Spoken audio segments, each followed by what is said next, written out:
Everyone, আমি পূজা। আমার নতুন একটি ব্লগে সকলকে স্বাগত জানাই। আজকে তোমার সাথে ছোট্ট একটা ব্লগ নিয়ে এসেছি আমি। দেখো এখন প্রায় 6টা কিন্তু বেজে গেছে। আজকে প্রচণ্ড বৃষ্টি হচ্ছে। আর জানো, বাইরে বৃষ্টির সাথে সাথে কিন্তু পাথরও পড়ছে। সেটা দেখতে আমি চলে আসলাম বাইরে। আর বাইরে তো কাজ করা যাচ্ছে না, বাসি কাজ, যেহেতু মানে পুরো বৃষ্টি শুরু হয়ে গেছে। তো আমি ঘরে কাজগুলো করছিলাম। আর এই যে বৃষ্টি, এত পাথর পড়ছে, মানে ভিডিও না করে আর পারলাম না। এইদিকে দেখো আমার ছেলেও মানে পাথরের আওয়াজে, মানে যেহেতু সিঁড়ি ঘরটাতে টিন আছে ওপরে, তো পাথরের তো আওয়াজ হচ্ছিল পড়ার। তো আমার ছেলে বলছে কী পড়ছে মা, তাহলে পাথর পড়ছে। তো ও চলে এসে দেখো পাথর পড়তে চলে এসেছে। আর ভালো করে ভিডিও দেখলে তোমরা বুঝতে পারবে যে ছোটো ছোটো পাথরগুলো পড়ছিল। এদিকে বিদ্যুৎও কিন্তু চমকাচ্ছিল, বিদ্যুতের ভীষণ আওয়াজ হচ্ছিল।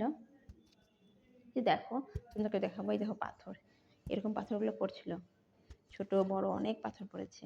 তো এখন টেনশনের ব্যাপার যে আমি রান্না করবো কোথায়, সব থেকে এটা বড় টেনশন। তো এখন কোথায় রান্না করবো এই নিয়ে চিন্তা, কারণ আমার তো প্রায় গ্যাসও শেষ, আর উনুন তো বাইরে আনা যাবে না। তো সেখানে আমি চলে আসলাম মায়ের ঘরে। আর আজকে ছিল শনিবার, তো ভাবলাম যে মা আর আমি এক জায়গায় রান্না করি আজকে। তো মা তো নিরামিষ খায়, সেই জন্য কিন্তু আমরাও শনিবারে নিরামিষ খাই। সেই জন্য আমি কিন্তু মায়ের হাঁড়ি করে আজকে রান্না করলাম। তো আমার কষ্ট দেখো, এই যে রান্না করছি, আর ঘরটার মধ্যে কিন্তু এত ধোঁয়া হয়ে গেছে। কিন্তু ঘরটার মধ্যে একটাই জানলা, আর আমাদের রান্না করলে তো রান্না বেশি করতে হবে।